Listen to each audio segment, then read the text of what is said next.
Na naslovnoj strani dnevnog lista Danas pojavila se karikatura na kojoj Hitler i Goebbels na cuclu hrane narodne poslanike SNS-a. Ja volim da gledam karikature, ali nikom nije drago baš da se nađe u naručju da ga ljulja Goebbels i Hitler. Karikaturista Predrag Koraksić-Koraks crta već 70 godina. Kaže da je tokom događaja koje je preživao kao dečak za vreme Drugog svetskog rata prestao da se boji.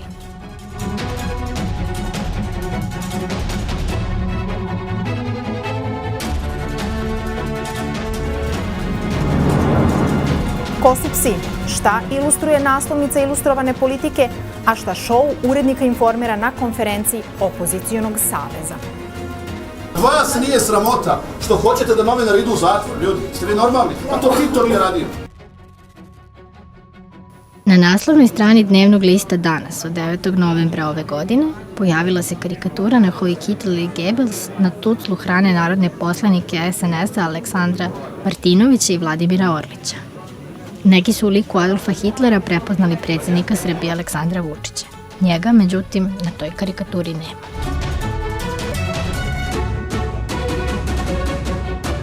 Evo vidite da izlazi u novinama. Imate, evo, vaša televizija, pa List Danas, pa Blic. Znači ima. Pa dobro, ja vas pitam kakav je prag tolerancije ove vlasti? Ja nisam... Koliko je vlast tolerantna prema kritici? U svakom slučaju, kad kritika izlazi u novinama, to znači da je vlast tolerantna. Je tako? Pa čekajte, nije valjda to merilo ko izlazi, znači da je A ja ne znam koje je merilo. Imate vi neki kantar, vagu, neki aparat? Ovako se dere, kako je upad. Ideja za karikature sa motivom kašike nastala je kao referenca na izjavu Vojislava Šešelja sa početka 90-ih. Koraks i danas crta kašike. Da, kao imitira kad razgovara sa Kinezima. To je Vučić koji ima, tako da kažem, evo escajk. Mislim, beštek, kako se to kaže, jel? A sve imamo nekoliko izraza koji nisu naši, koji su strani, a mi nemamo svoj izraz. Kako da kažemo, recimo, za kašike, jel? Ovo su zarđele kašike i Vučić drži tu garnituru, jednu zarđelih kašika. Ovako.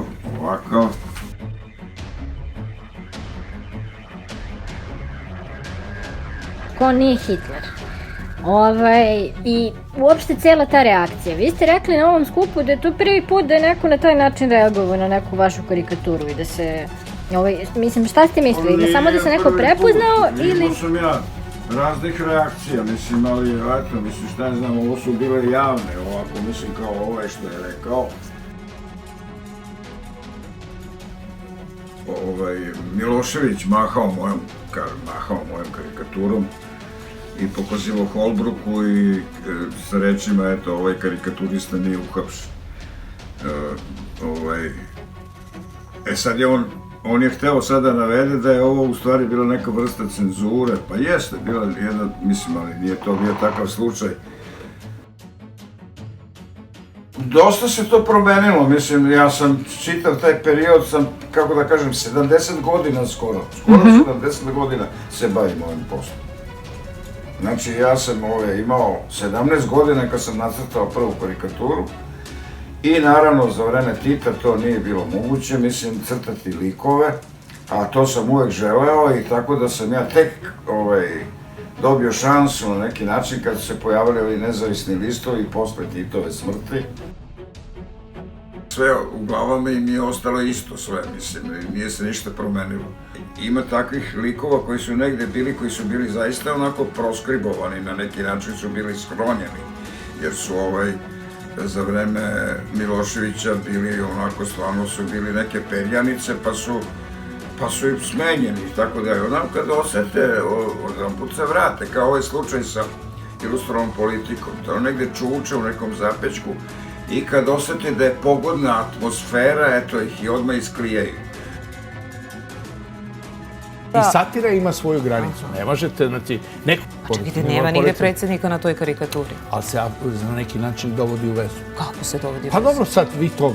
Evo ja vas pitam, kako se dovodi kad nema predsjednika na karikaturi? Nema, ali su poslanici njegovi u rukama Goebbelsa.